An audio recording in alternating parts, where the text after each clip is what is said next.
Music by Rakesh Mithun Brothers. Presented by Anshubala Music. Balaji Recording Studio, Jadavpur. सुननी हजान तोहरो बियाह काल होता। हाँ सुननी हजान तोहरो बियाह काल होता।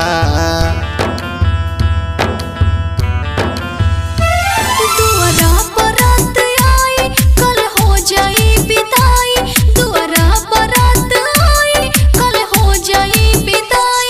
लागो ता तू जार देबू हमर दिल के खोता।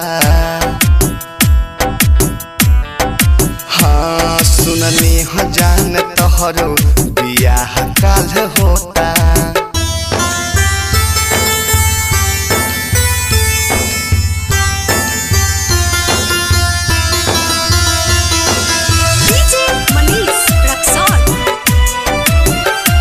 Presented by Anshubala Music.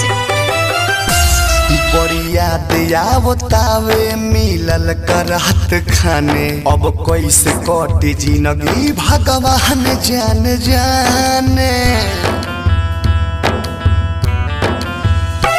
मन के मनावो यारो मुलाकात अब न होई। पियवा के प्यार में हम जाइब कल से खोई। रोए बजान हम हूँ अब जाई के अलोता। हाँ सुननी हजान तोहरो बियाह काल्हे होता।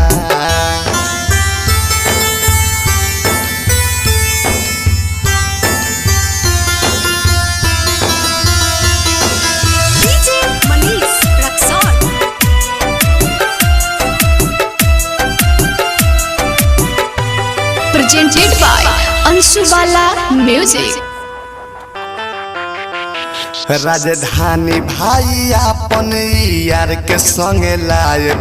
विदेशी लाल यादव से दिल के गीत गवाए।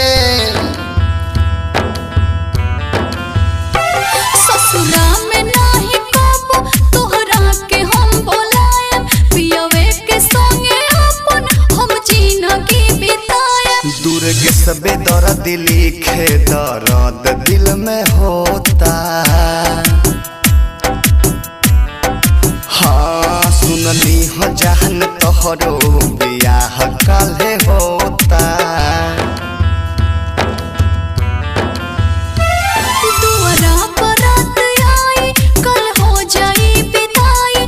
दुआरा बारात आई कल हो जाई विदाई। लागो ता तू जार देबू हमर दिल के खोता।